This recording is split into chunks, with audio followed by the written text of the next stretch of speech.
A walkthrough of California Form FL-140, the cover sheet that lists the mandatory financial disclosures both spouses must exchange during a divorce, including how it connects to FL-141, FL-142, and FL-150.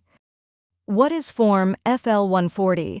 Form FL-140 is the California Judicial Council form titled Declaration of Disclosure. It sits at the front of a packet of financial documents and checks off which of those documents are included. California family law requires both spouses in a divorce or legal separation to fully and accurately disclose their finances to each other. This isn't optional, and it isn't something either spouse can waive just because they trust the other or believe the split will be simple. FL-140 is how that mandatory exchange gets organized and documented. Rather than disclosing your finances directly on FL-140 itself, the form points to a set of attachments where the actual numbers live. Who must exchange a declaration of disclosure. Both the petitioner and the respondent must complete and exchange a declaration of disclosure in nearly every California dissolution or legal separation case. This applies whether the case is contested or fully uncontested, and whether or not the spouses agree on how property will be divided. The obligation exists independently of any settlement discussions. Even spouses who intend to sign an agreement dividing everything themselves are still expected to exchange complete financial disclosures first, so that any agreement is built on accurate information. Preliminary versus final declaration of disclosure. California generally requires two separate exchanges of financial disclosure during a case. The preliminary declaration happens early and is meant to give both spouses a full financial picture before any settlement talks get serious. The final declaration happens closer to judgment and is meant to capture any changes since the preliminary exchange, along with any new information that has come to light. Spouses can sometimes agree in writing to waive the final declaration of disclosure, but the preliminary exchange is treated as a baseline requirement in nearly all cases. If you're early in your case, our guide on how to fill out Form FL-150 walks through one of the documents you'll need ready for this first exchange. Walking through the FL-140 checkboxes and attachments. FL-140 works as a checklist. You mark which documents are included with the declaration you're serving. A complete declaration of disclosure generally attaches Schedule of Assets and Debts or Property Declaration, either Form FL-142, Schedule of Assets and Debts, or Form FL-160, Property Declaration, depending on your case, listing everything you own and owe, and whether it's separate or community property. Most contested cases use FL-142. Our companion guide on how to fill out Form FL-142 covers that form section by section.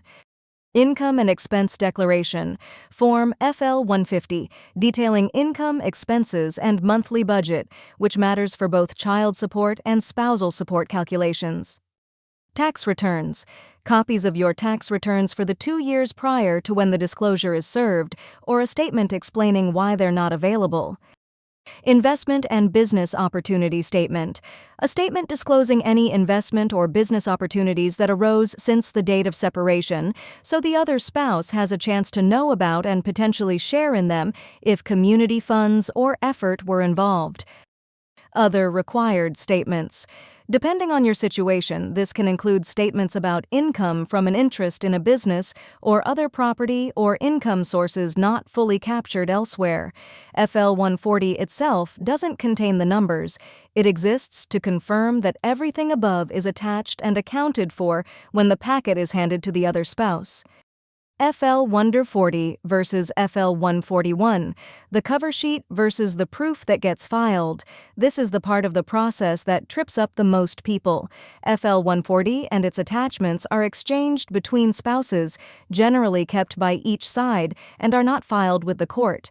The financial details on FL-142 and FL-150 are private between the spouses, not part of the public court file.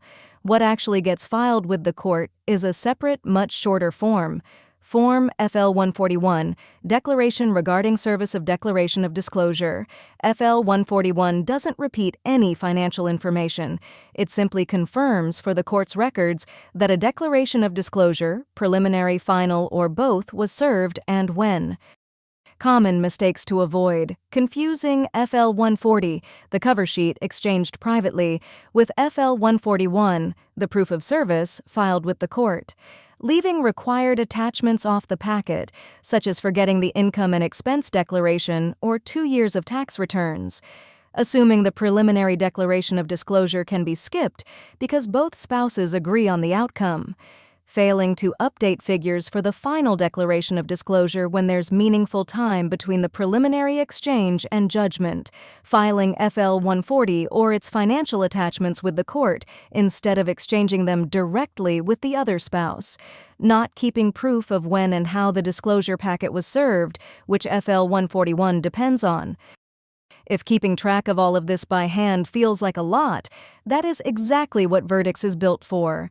The wizard at Virdix.co walks you through these same questions in plain language and prepares your FL-140 for you. Virdix is a document preparation service, not a law firm, so this is not legal advice, but it can help make sure your paperwork is complete and consistent from the start.